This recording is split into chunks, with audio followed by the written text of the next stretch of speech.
Respond ಇದೆ.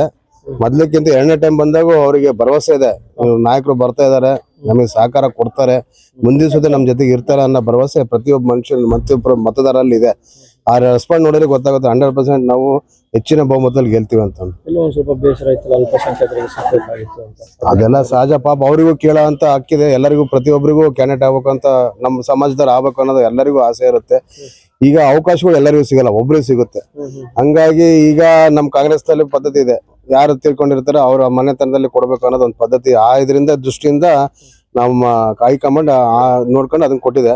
ಮುಂದೆ ಅವಕಾಶಗಳು ಇದಾವೆ, MLC ಗಳು ಇದಾವೆ, ಬೇರೆ ಸ್ಟೇಟ್ ಬೋರ್ಡ್ಗಳು ಇದಾವೆ, ಎಲ್ಲ ಅವಕಾಶಗಳು ಎಲ್ಲರಿಗೂ ಕೊಡುವಂತ, ಎಲ್ಲಾ ಸಮಾಜರಿಗೂ ಸಮವಾಗಿ ನೋಡುವಂತ ಪಕ್ಷ ಅಂದ್ರೆ ನಮ್ಮ ಕಾಂಗ್ರೆಸ್ ಪಕ್ಷ ನೋಡುತ್ತೆ.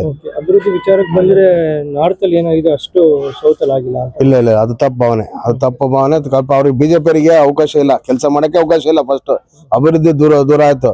ಅವ್ರಿಗೆ ಕೇಳಿ ನೋಡಿ, ಒಂದ್ ರೋಡ್ ಏನಾರ ಮಾಡಿಸಿದಾರ? ಏನ್ ಕ್ಯಾಂಡಿಡೇಟ್ ನಿಂತ್ಕೊಂಡಿದಾರಲ್ಲ, ಅವ್ರು ಏನ್ ಸೇವೆ ಮಾಡಿದ್ದಾರೆ, ಏನ್ ಕೊಡುಗೆ ಏನು? ಒಂದು ಅಭ್ಯರ್ಥಿ ಆಗ್ಬೇಕಂದ್ರೆ ಒಂದು ಕೊಡುಗೆ ಇರ್ಬೇಕು, ಒಂದು ಸೇವೆ ಅನ್ನೋದು ಮಾಡಿರ್ಬೇಕು. ಆ ರೀತಿಯಲ್ಲಿ ಏನ್ ಮಾಡಿದಾರೆ ಅಂತ ಕೇಳಿ ನೋಡಿ. ಬಂದ್ರೆ ಹುಡುಗರು ಹಿಡ್ಕೊಂಡು ಬರೀ ಫಂಡ್ ಕೊಟ್ರೆ ಸೇವೆ ಅಲ್ಲ, ಅದು ಜನದ ಮಧ್ಯೆ ಇರ್ಬೇಕು. ಜನಕ್ಕೆ ಸೇವೆ ಏನಂತ ಕಷ್ಟ ಸುಖಗಳನ್ನ ಸ್ಪಂದನೆ ಮಾಡ್ಬೇಕು, ಅವಾಗ ಅಭ್ಯರ್ಥಿ ಆಗಕ್ಕೆ ಒಂದು ಅರ್ಹತೆ ಇರೋದಂತ ನನ್ನ ಭಾವನೆ, ವೈಯಕ್ತಿಕ ಭಾವನೆ. ಇದು ಗ್ಯಾರಂಟಿ ಯೋಜನೆ ಸ್ವಲ್ಪ ಸಾಲದ ಹೊರೆ ಆಗ್ತಿದೆ, ಸರ್ಕಾರ ಸಾಲದಲ್ಲಿ.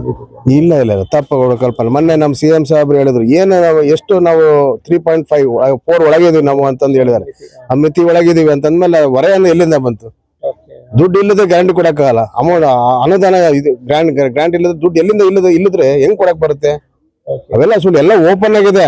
ಅವರಿಗೆ ನೋಡ್ರಿ, ಬಿಜೆಪಿ ಅವರಿಗೆ ಬೇರೆ ಏನು ಇಲ್ಲ, ಸುದ್ದಿನೇ ಇಲ್ಲ ಅವರಿಗೆ. ಒಟ್ಟು ಸುಮ್ಮನೆ ಗ್ಯಾರಂಟಿ ಬಗ್ಗೆ ಮಾತಾಡ್ಬೇಕು. ಈಗ ಅದರಿಂದ ಗ್ಯಾರಂಟಿಯಿಂದ ಎಷ್ಟು ಬಡವರು ಎಷ್ಟು ಅನುಕೂಲ ಆಗಿದೆ ಹೇಳಿ. ನೀವೊಂದು ಇಲ್ಲೇ ನೀವು ನಾವು ಇದೀವಲ್ಲ, ಈ ಏರಿಯಾದಾಗೆ ತಿಳ್ಕೊಂಬರ್ರಿ. ಒಬ್ಬೊಬ್ರು ಮನೆಗೆ ಒಂದು 5,000 ರೂಪಾಯಿ ಅಷ್ಟು ಅನುಕೂಲ ಆಗಿದೆ. ಅವರು ಅದನ್ನ ಉಪಯೋಗಿಸ್ಕೊಂತಿದ್ದಾರೆ.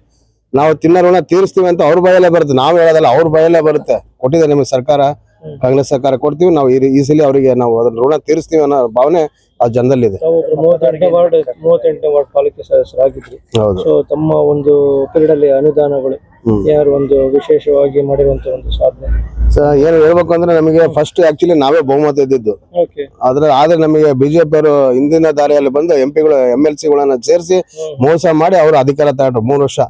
3 ವರ್ಷದಾಗೆ ನಮಗೆ ಅನುದಾನ ಕೊಡಕ್ಕೆ ಬರ್ಲಿಲ್ಲ. ಅವ್ರು ನಾವು ಹೋಗಿ ಸ್ಟ್ರೈಕ್ ಸತಿ ಮಾಡಿದ್ವಿ, ಎಲ್ಲಿ ಅಸಂ ಮೀಟಿಂಗ್ ಒಳಗೆ ಸ್ಟ್ರೈಕ್ ಮಾಡಿ ನಾವು ಹೊಡೆದಾಡ ಆ ರೀತಿ ನಾವು ಅನುದಾನ ಕಸ್ಕೊಂಡಿದೀವಿ ಅಂದ್ರೆ ತಪ್ಪಾಗಲ್ಲ. ಅವ್ರೇನ್ ಕೊಟ್ಟಿಲ್ಲ ನಮಗೆ ಆ ರೀತಿ. ಅದ್ರಲ್ಲಿ ಇದ್ರು ಅಷ್ಟು ಅಭಿವೃದ್ಧಿ ನೋಡಿ, ಇಲ್ಲಿ ನೋಡಿದಿರ ಎಷ್ಟು ಕಾಂಗ್ರೆಸ್ ಪ್ರತಿ ಒಂದು ರೋಡಿಗೆ ಹೋದ್ರು ನಾವು ಅಷ್ಟು 30-40 ಕೋಟಿ 50 ಕೋಟಿ ರೂಪಾಯಿ ಗಟ್ಟಲೆ ಕೆಲಸ ಕೊಟ್ಟು ನಮ್ಮ ಸ್ಮಾರ್ಟ್ ಸಿಟಿಯಿಂದ ಸಾಹೇಬ್ರು ಹೇಳಿ ಹಾಕ್ಸಿ, ಮಲ್ಲಿಕಾರ್ಜುನ ಸಾಹೇಬ್ರು, ಶಿವಶಂಕರಪ್ಪಾಜಿ ಅವರು ಹೇಳಿ ಹಾಕ್ಸ್ಕೊಂಡು ಸುಧಾ ಇಟ್ಟುಗಳವ್ರು ಕೆಲಸ ಮಾಡಿರೋದಂಥದ್ದು.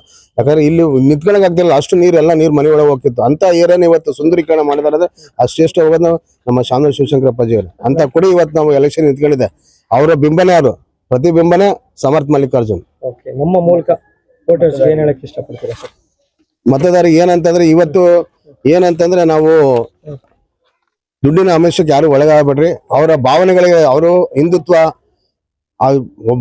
ಒಬ್ರಿಗೊಬ್ರು ಜಗಳ ಹಚ್ಚ ಅಂತ ಕೆಲಸಗಳು ಮಾಡ್ತಿದಾರೆ. ಆ ಭಾವನೆಗಳು ಒಂದಾಗದಲ್ಲೇ ನಮ್ ಏನೇ ಬಂದ್ರು, ಕಷ್ಟ ಬಂದ್ರು, ಸುಖ ಬಂದ್ರು, ನಮ್ಮ ಮಲ್ಲಿಕಾರ್ಜುನ ಸಾಹೇಬ್ರು ಇರ್ತಾರೆ, ಸಮರ್ಥ ಅಭ್ಯರ್ಥಿ ಇರ್ತಾರೆ ಅನ್ನೋ ಭಾವನೆಗೆ MP ಗೂ ಸಹ ಸಹಕಾರ ಕೊಟ್ಟಿದ್ರೆ ಈ ಸಲಿಗೂ ಬೈ ಎಲೆಕ್ಷನ್ ಸದಾ ಹೆಚ್ಚಿನ ರೀತಿ, ಹೋದ್ಸಲಕ್ಕಿಂತ ಹೆಚ್ಚಿನ ರೀತಿಯಲ್ಲಿ ಮತದಾನ ಮಾಡಿ ನಮ್ಮ ಬಹುಮಾನ ಗೆಲ್ಲಿಸ್ತಾರೆ.